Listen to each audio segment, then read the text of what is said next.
এই নানা রকম ফেক আইডি নিয়ে তাদের কাজ হচ্ছে বিএনপির কোনো কিছু পাইলে বিএনপির বিরুদ্ধে লেখা। তাদের কাজ একটাই, তাদের কানে কে যেন ঢুকিয়ে দিয়েছে বিএনপি কে বিরুদ্ধে গুলো লিখলে জামাত ক্ষমতায় চলে যাবে। আপনাদেরও তো একজন নেতা মারা গিয়েছিলেন, দেলোয়ার হোসেন সাঈদী শুধুমাত্র একজন জামাত নেতা না, একজন দেশ বরেণ্য আলেম ছিলেন।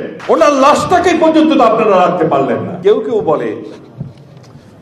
বলে ওই বালির ট্রাক ছিল, তোমরা আপনারা কি করেছেন? কারা বলে চেনেন না? আমরা সবাই তাদেরকে চিনি।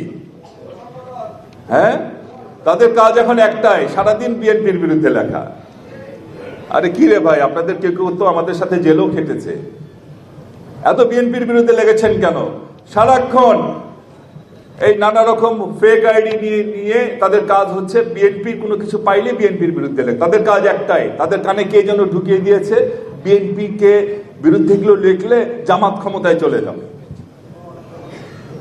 আপনাদেরও তো একজন নেতা মারা গিয়েছিলেন, দেলোয়ার হোসেন সাঈদী শুধুমাত্র একজন জামাত নেতা না, একজন দেশ বরেণ্য আলেম ছিলেন। ওনার লাশটাকে পর্যন্ত তো আপনারা রাখতে পারলেন না। দেশ জুড়ে তোলপাড় ওয়ালটন ফ্রিজ কিনে আপনিও হয়ে যেতে পারেন মিলেনিয়ার। এত বড় বড় কথা বলেন কেন? আমাদের মুখ খোলাবেন না, বললে মুখ খুললে কিন্তু অনেক কথাই আমাদের বলতে হবে। আর আপনারা তো ধর্মকর্মের কথা বলেন, ধর্মকর্ম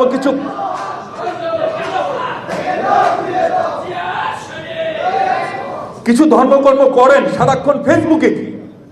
কিছু ধর্মকর্ম করেন সারাক্ষণ ফেসবুকে বুকে এই লিখে অসীম নাম দিয়েছে আহালে ফেসবুক।